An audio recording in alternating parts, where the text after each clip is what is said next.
Call this meeting to order. It's 4:01. Welcome.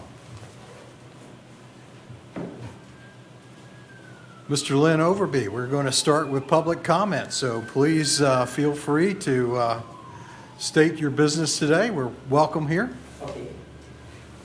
You can come to the podium if you don't mind. So People in the virtual world. there's a virtual world out there. My name is David Lynn Overby. I'm here looking for a place to locate a couple of projects where we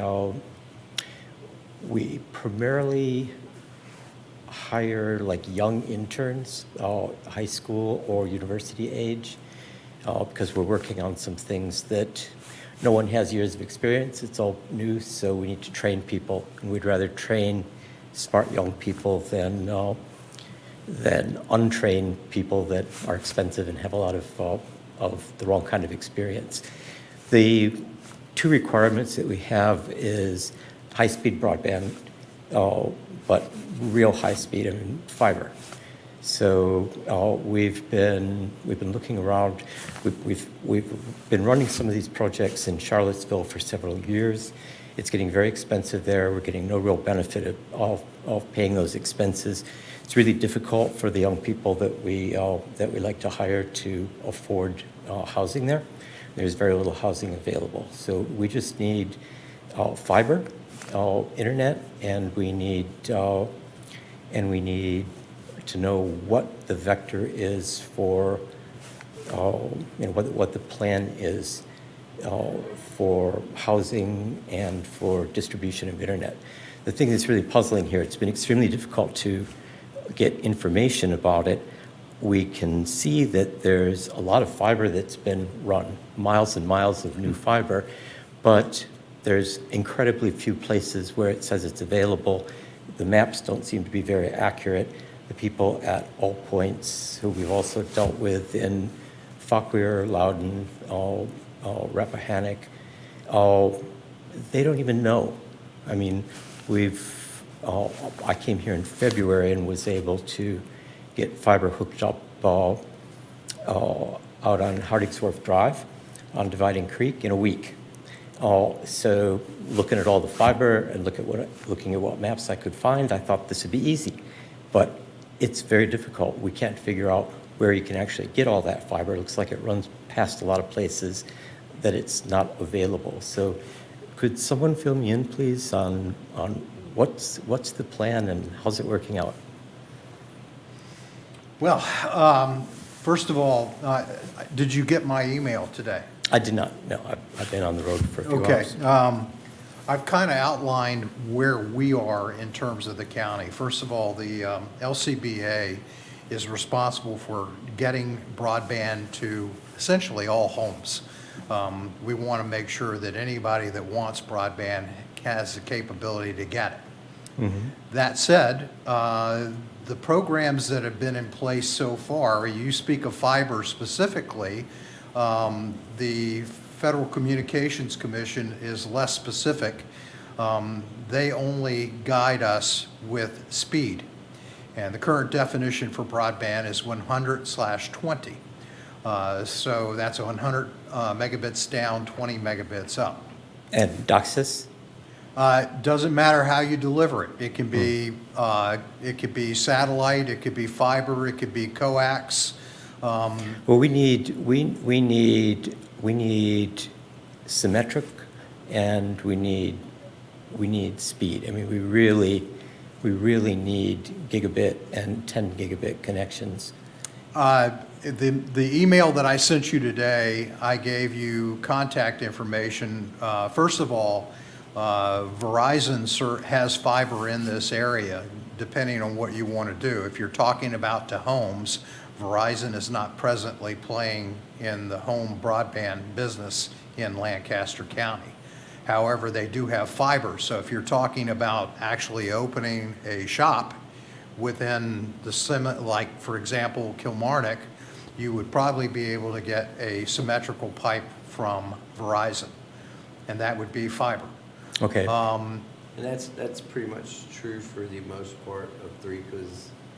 I'm Director of Technology for School Systems in the high school right down here. We have 5 gig pipe.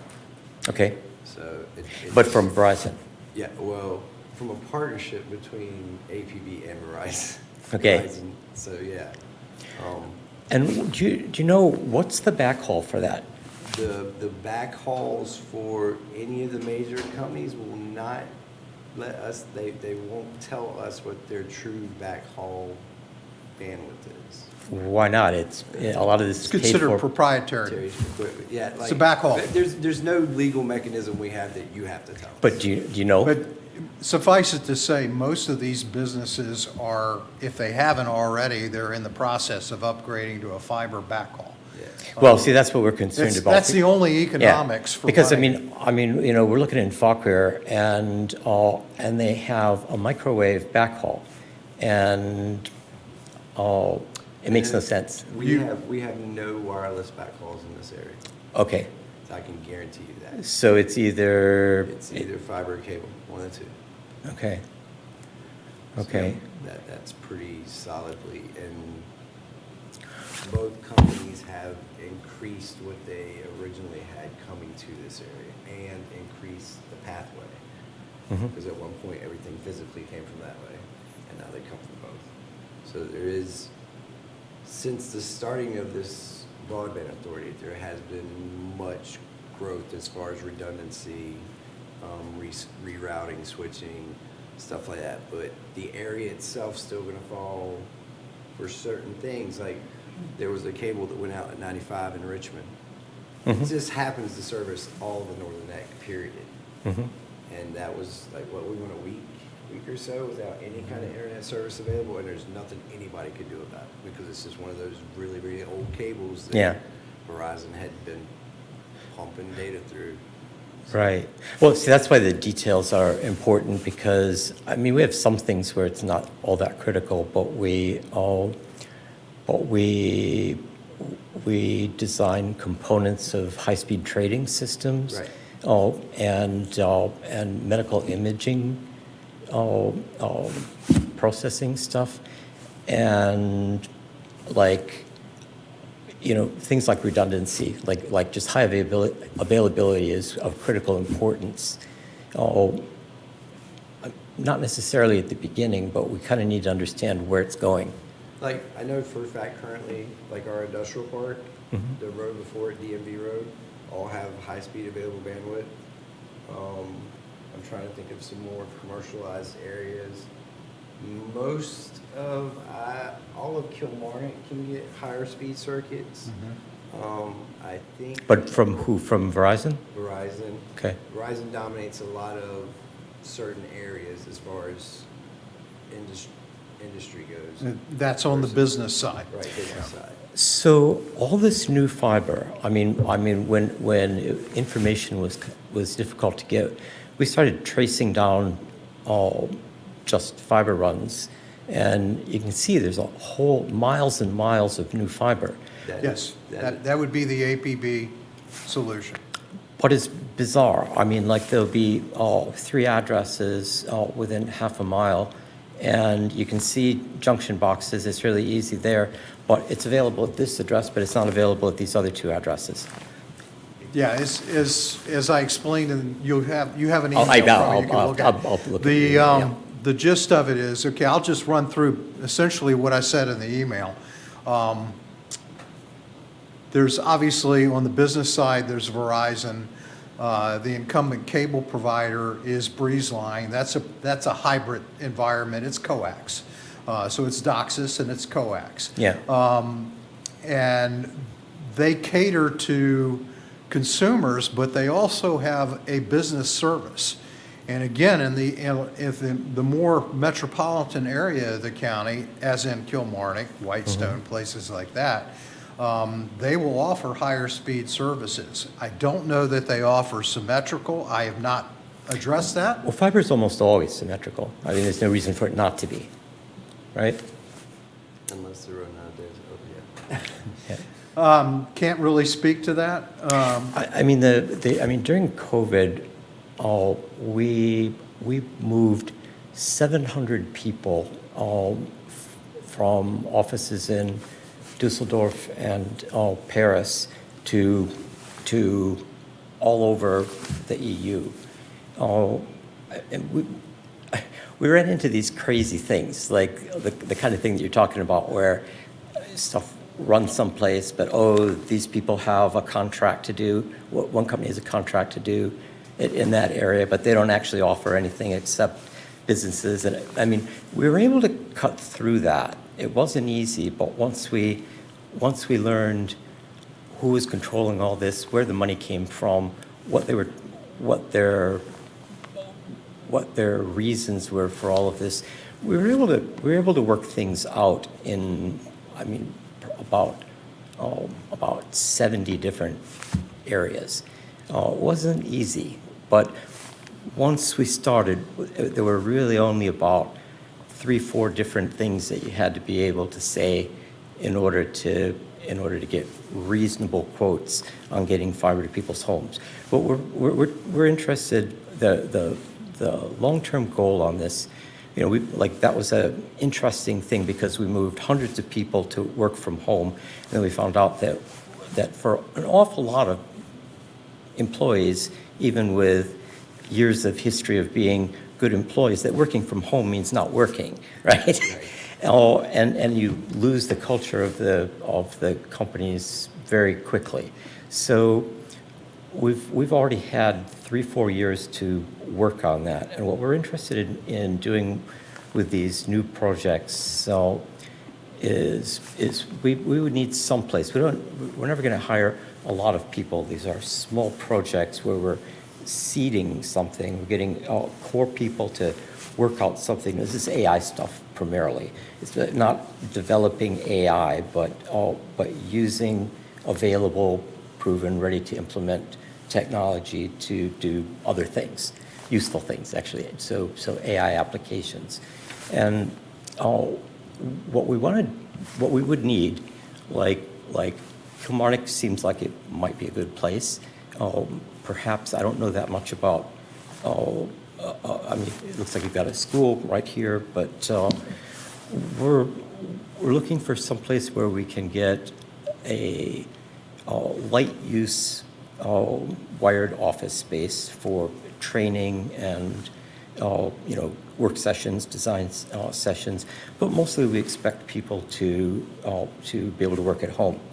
But because they'd be able to drive to the place, that makes it much easier to manage, and it sort of keeps things hanging together. But what we're especially interested in, we've done a lot of work for 20 years on sort of future of work, and the thing that we're most interested in is like exurban and rural areas where you can get like you buy some rural land and you do cluster housing. So use shared resources for a cluster of like a few different size homes, and you have maybe a central workplace or something like that, just like almost like a co-working kind of an arrangement, so that you can have project rooms and meeting rooms and stuff like that. But still, people mostly work at home, but they would have the option to stay, like if we hire kids out of high school, they'd have an option to stay in the area, and they'd be able to rent or buy something that they could afford that also had what they needed to work. So that would be proximity to these co-working kind of places, and the ability to get high-speed internet where they worked, or where they worked at home. So that's kind of what we're looking for. But in order to assess whether that's feasible here, like first I got to find out about the availability of the internet, because the really important thing is, can we work out cooperative deals with the schools and stuff to get training? Is it possible to even keep young people in an area like this? I mean, I read that 2035 plan, and you obviously have a problem. There's not exactly a problem, but it's it's a demographic problem because you have a lot of older retired people and young people all leave. And pretty soon there won't be any more young people. We've been through that in Spain and Italy. We see what happens. You know, a place like this can get hollowed out, or you can have like a couple places like Lugano area in Switzerland where you got lots of rich people that live by the lake, but the little towns die. So can you tell me a little bit about what your thought is? Do you think it's possible to support something like what I'm talking about in this area? Well, certainly the Lancaster Board of Supervisors is trying to promote an environment. We believe broadband is an important part of promoting business to come to town. So I'm sure the Board of Supervisors would be more than willing to support anything that's going to have a growth opportunity for the county. In terms of, the subject we control, which is broadband itself, again, following suit, APB, All Points Broadband, the reason why you see all the fiber is they are in the midst of finishing their VATI grant. The VATI grant was about bringing broadband to those who do not have service. So all that swinging, hanging fiber you see is about that process. That process actually completed in November of 2024, though the paperwork hasn't been finalized. So we have this interim period where there's a database of 2,161 addresses that were part of that VATI grant that now are served, meaning they are passed, they are homes available. Clearly, the fiber is passing a whole lot of people that aren't available.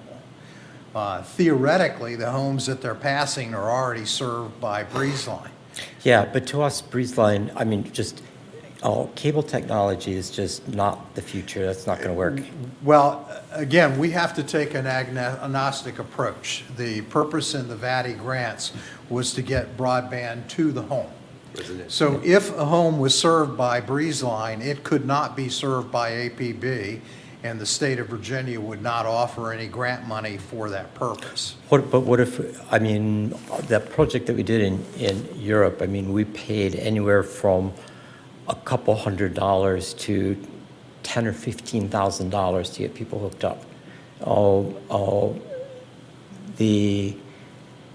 There were a lot of things that we were told couldn't be done or had to be done based on commercial pricing, but we're wiring people up to their homes, right, in order to enable them to keep working, and that just fell away really quickly as soon as we did a little negotiating, and we started. The cost for fiber hookups came way down. I think a lot of the ISPs and carriers, they know that they can't really stick with the old rate structures as soon as you've got fiber. Well, the only thing I can suggest is that I would agree that anything modern that's coming in, any new development, is going to have broadband as a requirement. And as a developer, the developer is accountable for bringing in those resources, whether they be fiber or whatnot. They're going to work with suppliers. So again, it's not up to this organization to determine what architecture goes in. As a matter of fact, what we're dealing with now in terms of future BEAD activity, which Broadband Equity Access and Development is a program that the United States government set up under NTIA. There's $48.5 billion that has been allocated for delivering broadband. Right now, there's considerable debate in DC about whether that will be delivered by satellite, fiber, or other means. In the old program, fiber had a higher rating, a higher score, if you will, when they were looking at what was being offered by a particular vendor. Right now, there's considerable debate in DC, and we're all waiting with bated breath to see where that comes out. But again, this organization cannot dictate what technology is used. Yeah, I understand, but like if you're on the business development side, if you're trying to encourage business development, I mean that's what the market wants. Not in every case, but Sure. in a lot of cases. I mean, I can show you an example of where we've been dealing with this kind of stuff for years. She's got something she'd like to say. What's that? Michelle. Yeah. Okay. Michelle? Yes, hi, how are you? I'm having a hard time following, I did not catch this gentleman's name, but because I don't understand his business and how many people we're talking about hiring and the scale of, it sounds like it could be large. And I don't know if, Keith, you got that information in your email, but it seems to me if it's, some large-scale business opportunity, then I don't know if we're the appropriate group for this gentleman to be speaking with, like maybe the Planning Commission, business development. I know there's isn't there a business development person that works Yeah, for Don now? I've talked to them. They are unfamiliar with the technology. They're unfamiliar with the plan. So I'm just hoping that you folks seem pretty informed about it. I'm hoping without taking up another few more minutes of your time. I mean, I have to read the email, but I'd like to just we just have to make some quick decisions, and I'm just hoping that I can get enough information to get some feel for what's. So the biggest thing going on here, all the fiber you see run everywhere, is through the VATI grant. The VATI grant was very detailed. There were 2,100 addresses that were allowed to be serviced by that. Now, once all those I's have been crossed, T's have been dotted, paychecks have been made, and all that good stuff is done, APB themselves can open up to service people who were not in that grant. But until that point in time, they cannot, even if their fiber's running in front of your house, if your address was not on that grant, they can't touch you. Okay, so until that time, what time frame are we talking about? What that time is? I when we'll be cannot. able to- I was Yeah. trying, the reason I delayed till today and respond to you, let me go back to Michelle's point. Michelle, I haven't qualified the size of his company. The name is David Lynn Overby. He has been talking to John Bateman on the business development side of the house. John Bateman sent him to us for the broadband aspect of this. And so did Sharon Phillips. Okay, and so anyway, that was by way of introduction, that's where it came from. Mr. Lynn Ormsby showed up here tonight to provide public comment, which is fine. Today, I sent an email, so we have an email that's crossed where I outline, number one, that the FCC database is at this point a common database, but to Kevin's point, it still doesn't have those 2,161 addresses in it because APB ran that separately. I provided you the link with where to find that information Okay. as well. They will have service beyond the 2,161 addresses. However, until they get sign-off from Virginia on the VATI grant, they can't move forward with anything beyond that. And we don't know that date. Okay, but I mean, do you have any idea what's likely? I mean, are we talking 6 months or 3 years? I would have thought it would have been done by now. Yeah. So I don't know specifically what the issues are with signing off on this project. The project was completed in November. So we're now at the 6-month time frame. So literally, from my perspective, there shouldn't be anything that's holding this long-term from being signed off on. So I put in a request before responding to you. I wanted to have that information and haven't heard back from the gentleman that I sent it to in Okay. APB. All right, so that sounds like some pursuit.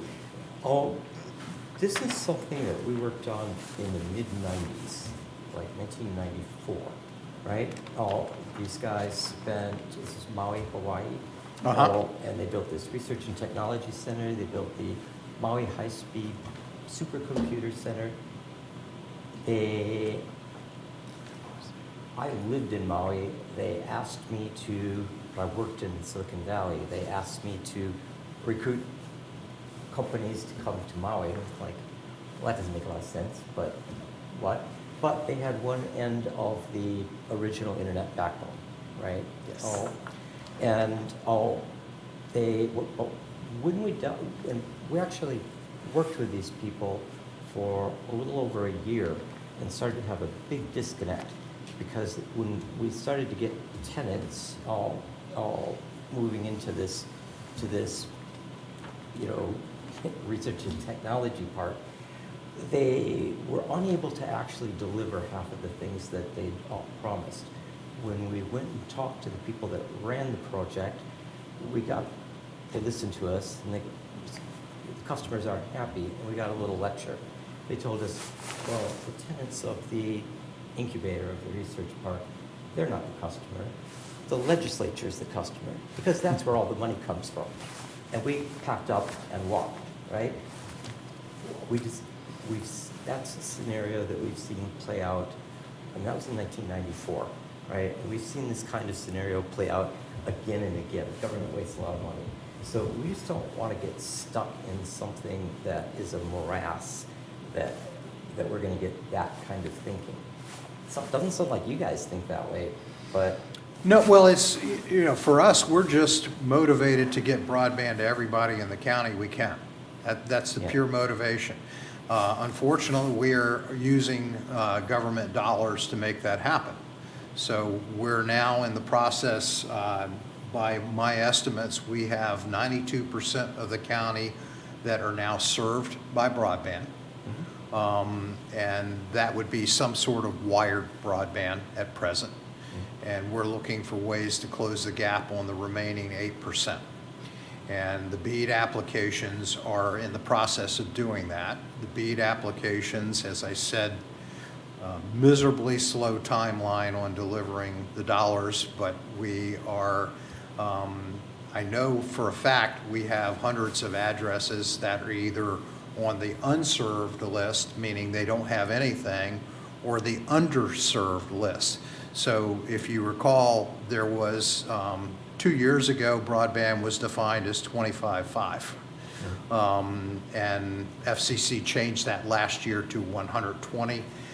We can all argue it should be a little bit better than that now, and, symmetrical would be wonderful, but it ain't there yet. But, Yeah. so we are now working to get that other 8% plus of unserved or underserved customers on the network. We're now waiting for that grant. Virginia will get 1.5 billion of the 48.5 billion, and then Lancaster County will get a portion of that served to us. So what we're trying to do, and certainly I can continue to work with John Bateman if you want to approach him about some kind of development center that would have high-speed internet. I think that's a great idea. And as you said, you probably want people at home with broadband too, and we do as well. So, we're all lined up on that. okay. Do the schools have, your school has fiber? What about in Kilmarnock? What do you mean in Kilmarnock? The There's- school, in the middle school There- in Kilmarnock has fiber, where the new high school's going has fiber. Okay.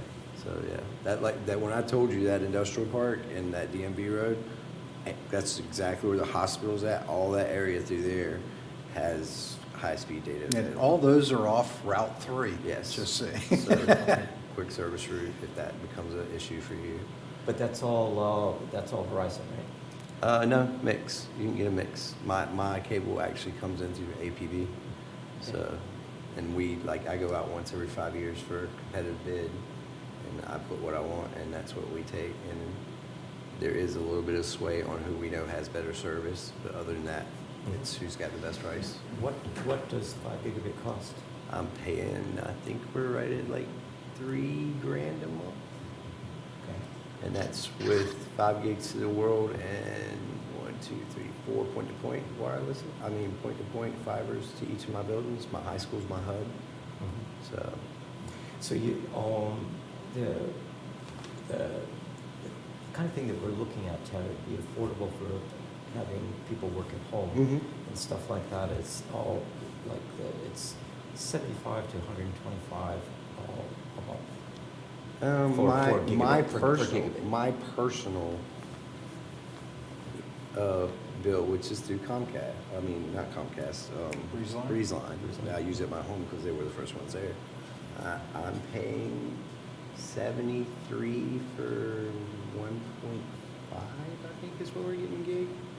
Yeah, but I mean, So- at DOCSIS, that's going to be like 1.5 down, and it's going to be as little as like It's- 1.7 up. There's a way. With a strong tech person, don't use their equipment. Grab as many channels as you can. There's a way around all that. That's If they allow. They do allow personal. They allow you to yeah, put you your can own bring equipment on it. Your own modem all day Right, long. but I mean, Every channel you grab is 5 megs of speed. So it's 1,500 Right, channels. but that's, I mean, are they contractually allowed? Because you can grab extra channels. Currently, as they are designed, and I do not know this from them, this is from personal experience, I can grab as many channels as I can grab. And hold on to them. And can you get fixed IP addresses? Yes, you can get fixed IP addresses. Okay. They offer that service. And plus, once you go to your level of service you want to get, say, for your central, they'll bring you fiber in the door.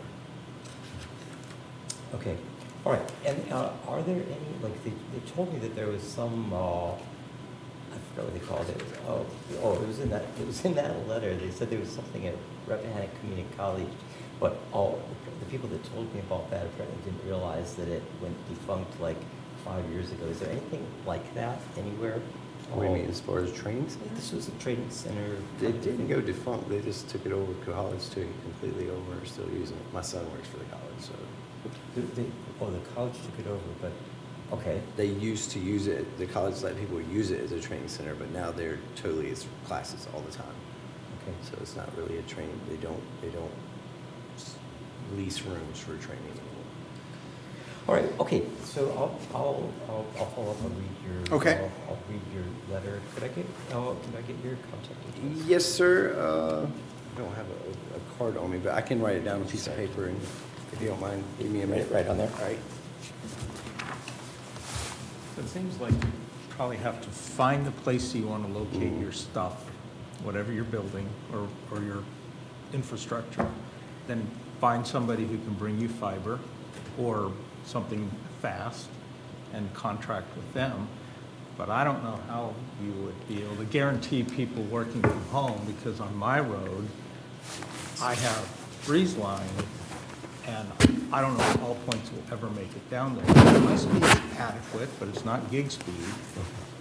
Some of the new developments, like the Ryan Home ones that just sold out, I don't know what they have in there, but I doubt. Ryan Homes in Kilmarnock? Yeah, Oh, so they have Breezeline.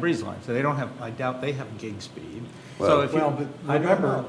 you know, you're buying the consumer product. They will sell you a business Yes. product. They will sell you symmetrical service. But what if he wants his people to be able to live at home, and that home does not have the service that he needs, like gig speed, like All Points or Breezeline won't offer me gig. They kicked me up to 500, but that's pretty good. I mean, I do fine with that. But, you know, I guess you got to think about where your people are going to live, because Right. there may be people who still never get, or only can get the very, very, very basic, because that's all they can either afford or they can get.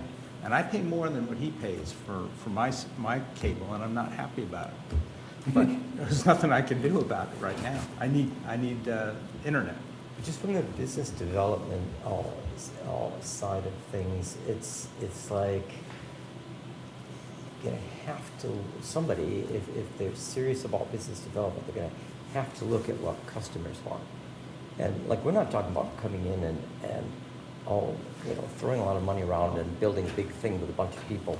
But what we do seed projects, just super rapid start. We've been doing this since the mid-'80s.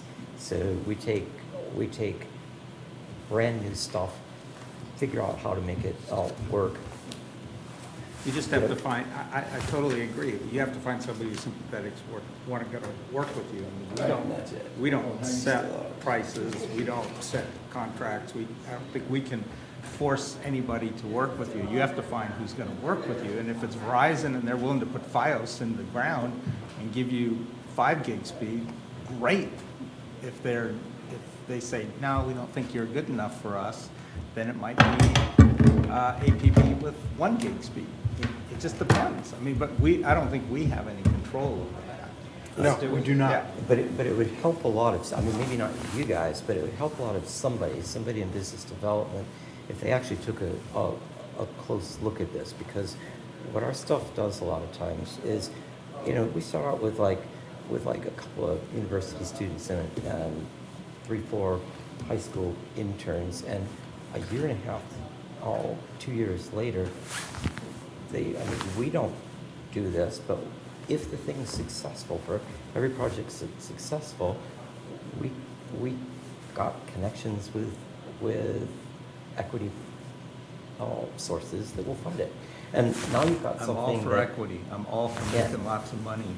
I'm all for startups. I'm all for incubators. But, again, I don't think we can go to Verizon and say, this dude, you gotta work with this dude. I mean, you gotta, Yeah. business development, you gotta find a place in Kilmarnock, Whitestone, Irvington, or that they're willing to either have it already there or bring it to you at whatever cost it's gonna be. But that's. I understand. to me, We that's just business take it development. really seriously. If it's easy, if we can find people that sort of, that are serious about business development, it's usually really quick and easy because, I mean, like you guys have been here, with your room and you've been working on this for a long time and you kind of know who's who. When you talk to Allpoint, you talk to Verizon, I mean, I've talked to all of these people. They don't even call you back, right? Send them a lot of information and you never hear from anybody. And then finally you push it a little bit and they don't care because they're making their money, they're structured.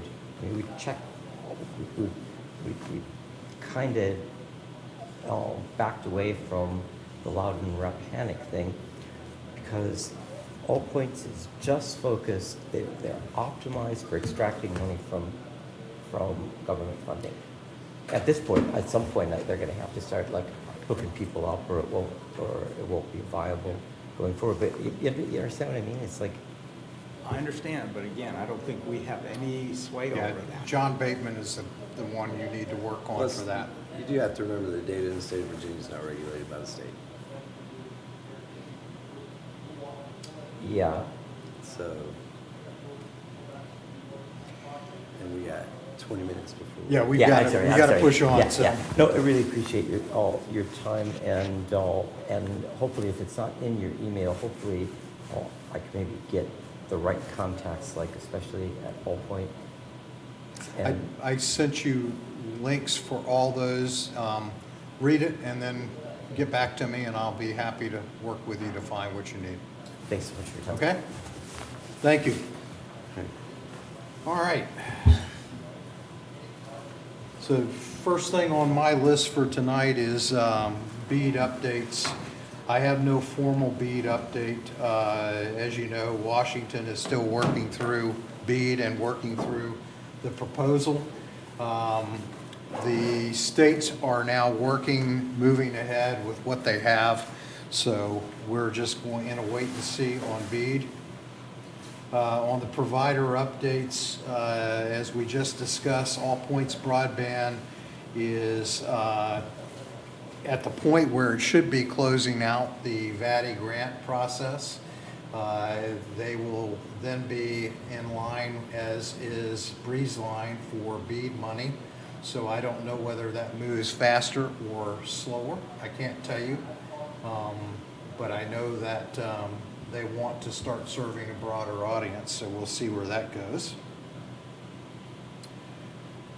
Any comments on that? No. All right, administrative minutes approval. You have one copy of January minutes that was sent out by Michelle. I don't think Russell, did I I send it to wasn't you? in the, mine didn't start till February. Okay. So, because we had a special meeting, so it's just me, you, and her. Yeah. I don't see anything that needs. I had no issues with that, Michelle. Your minutes look good to me. Okay, great. So shall we vote on that? All in favor, say aye. Aye. Aye. Opposed?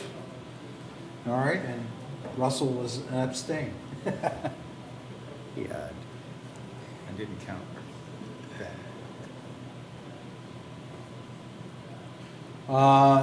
Any comments on the minutes for February? They were my minutes. No. Any changes?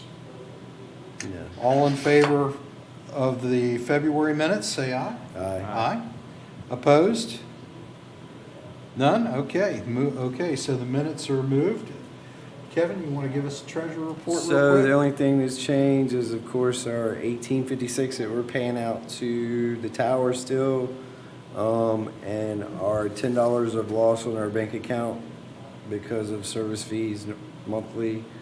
We're still at 92% of our budget, so we have 92% of our budget available, and the amounts for the bank account is 66,676, which was 66,686 last month. So that's all. Okay. Nothing Yeah, glorious. the tower goes away whenever it gets transitioned to the antenna. Emergency services. For the yes. emergency services, so. Correct. We're on the hook for, it should be, I think by May it should be gone according to I Don. think it's the last thing we got from Don was either March, April, May, or June. May or June. So sometime in the near future. Yes, before the end of the fiscal year. All right, any new business?